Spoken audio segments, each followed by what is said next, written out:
हाज़रीन, बहुत दुख होता है जब मुशायरे के उन्वान पे नज़र डालता हूँ कि वो शख्स, बल्कि वो शख्सियत जो हम जिनके ज़ेर साया और जिनके हमराह अदब का, मुशायरे का, शायरी का सफ़र तय कर रहे थे, अचानक हमें छोड़कर चले गए जी। और मैंने एक खाका लिखा मुनव्वर राना साहब पर 2022 में। तो मैंने गूगल पर सर्च किया कि मुनव्वर राना साहब की खिदमात क्या हैं, उनकी किताबें कितनी हैं। तो मुझे 18 किताबें मेरे सामने आई कि 18 किताबें जो नस्र और शायरी की हैं, वो हिंदी उर्दू में मिला के 18 किताबें मुनव्वर राना साहब ने उर्दू अदब को दी। ये कोई मामूली बात नहीं है। बेशक पूरी ज़िंदगी गुजर जाती है शायरों की, और मैं ऐसे 60-70 साल शायरों को जानता हूँ जिनका अभी तक एक भी मजमुआ कलाम मंजर आम पे नहीं आया। ऐसे हालात में और ऐसे आलम में कि जब दिन रात मुशायरों में उनकी बेपनाह मसरूफियत थी, उन्होंने कागज़ की अहमियत से कभी इनकार नहीं किया। क्या और अदब को 18 किताबें वो देकर गए, जिसमें शहदाबा एक किताब है जिसे साहित्य अकेडमी सम्मान मिला। तो ये तमाम उर्दू वालों के लिए, बिलखुसूस लखनऊ वालों के लिए बहुत बड़ी बात है। हम अगर ईमानदाराना जायज़ा लेंगे, मीर अनीस से अगर हम शुरू करते हैं, तो जो 10 नाम दबिस्तान लखनऊ के सरे फहरिस्त होंगे कि जिनसे दबिस्तान लखनऊ जो है आने वाली सदियों तक जाना और पहचाना जाएगा, तो उन 10 नामों में एक नाम मुनव्वर राना का जरूर। बेशक बेशक,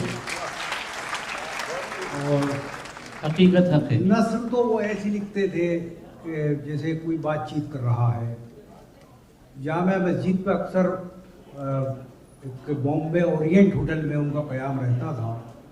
तो मैं खुशनसीब हूँ कि वो सबसे पहले मुझे फ़ोन करते थे कि इकबाल आ जाओ और ज़रा वक्त निकाल के आना।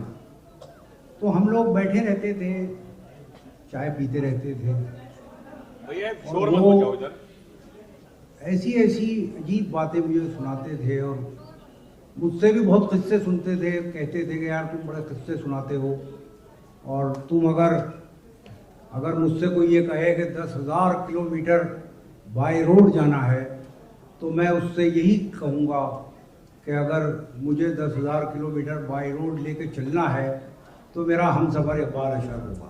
क्या कहने, वाह, मोहब्बत की बात है, वाह। तो बड़ा नवाजा उन्होंने अपने छोटों को, ये बहुत बड़ी बात है। आमतौर पे ये कहा जाता है कि जो सीनियर शोरा है वो चौखट पकड़ के खड़े हो जाते हैं और किसी को अंदर आने नहीं देते, लेकिन मैंने मुनव्वर राना को एक बार नहीं 10 बार देखा है। क्या कहने हैं, जहाँ किसी अच्छे शायर को सुना, उसे या तो कलकत्ते बुला लिया, या रायबरेली बुला लिया, या लखनऊ बुला लिया, या जहाँ बस चला बुला लिया। वो कहते थे कि आइए, ये मैं रेड कारपेट बनने के लिए तैयार हूँ आइंदगान के लिए।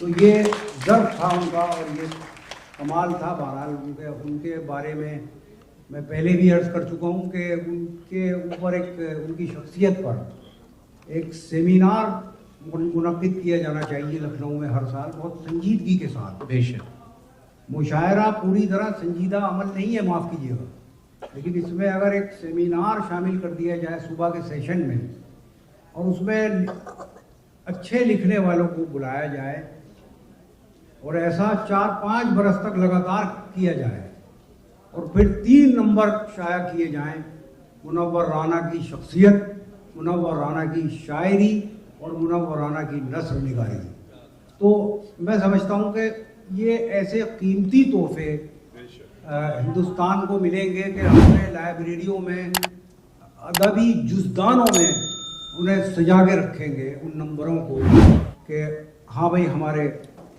साबिकीन ने या हमारे मासरीन ने कोई ऐसा काम किया था जो अदब का सरमाया करार दिया जाएगा। बहरहाल ये चंद तासुरात बहुत ज़रूरी थे और ऐसे वक्त में कि जब सुमैया राना मेरे सामने तशरीफ़ फरमा हैं, जिन्हें मैं मुनव्वर राना का अदबी वारिस समझता हूँ। बेशक बेशक। और मैं समझता हूँ कि उनकी शायरी में चिड़िया का बहुत जिक्र होता था, बेटी का बराह रास्त भी जिक्र होता था। वो बेटी भी सुमैया राना है और वो चिड़िया भी सुमैया राना है, वो बेटी का इस्तेमाल है।